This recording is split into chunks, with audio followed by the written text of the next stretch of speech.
Mais l'espoir de retrouver des survivants dans cette eau glaciale est désormais très mince.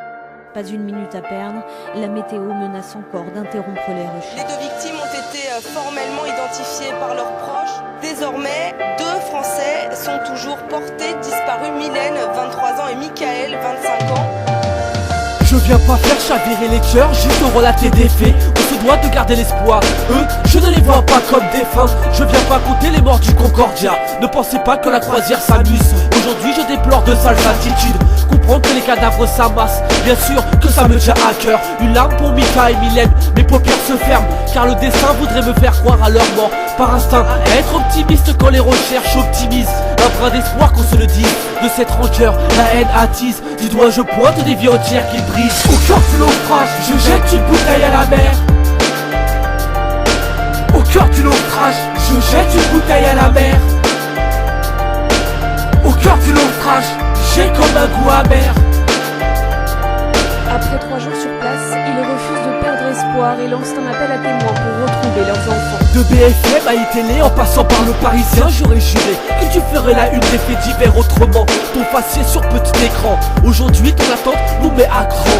Ton silence est si étonnant, qui parle d'accident. L'erreur est humaine, allons bon, moi je dis juste incompétent. Combien comprendront qu'arracher la vie à autrui est abject de tout sens. Dans tout ça, que diront parents devant leur silence? Je ne pourrais que tousser, accuser mais pas juger. Ma main sur sa joue, dès lors c'est son corps qui sous logis.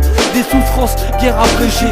De votre absence, on est comme agressés. Mylène et Mika, ce morceau vous est adressé. J'ai compris qu'une existence était peu ou pas grand chose. Voilà ce que la vie m'aura enseigné. Au cœur du naufrage, je jette une bouteille à la mer. Au cœur du naufrage, je jette une bouteille à la mer. Au cœur du naufrage, j'ai comme un goût amer. Une marche pour entretenir l'espoir. Au cœur du naufrage, jette une bouteille à la mer. Que tes proches évacuent la peine qui les incombe. Noyés sous des mètres cubes. Aujourd'hui, c'est votre absence qui nous accable. Au-delà de tes morceaux, j'ai ton timbre de voix qui résonne dans ma tête. Bien sûr que l'on reste dans l'attente. Les journées sont longues et lentes, mais où êtes-vous? Je prends sur moi sûrement pour me rassurer. J'ai beau envoyer des SMS, bordel c'est abusé. Je reçois pas les accusés. À la barre le commandant sera jugé. Ne me faites pas croire qu'il pourrait être acquitté. Bah ouais, je n'avais pas encore dans l'idée que vous pourriez un jour nous quitter. La vérité m'aveugle comme si j'étais atteint de cécité. Demande à Didier, malgré tout je garde un espoir. Un espoir, un espoir, un espoir. Au cœur du naufrage, je jette une bouteille à la mer. Au cœur du naufrage, je jette une bouteille à la mer. Au cœur du naufrage, j'ai comme un goût amer.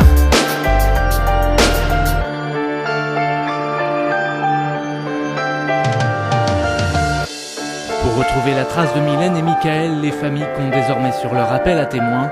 Même si plus de 2 semaines après le naufrage, les chances de les retrouver vivants sont minces. Au cœur du naufrage, je jette une bouteille à la mer.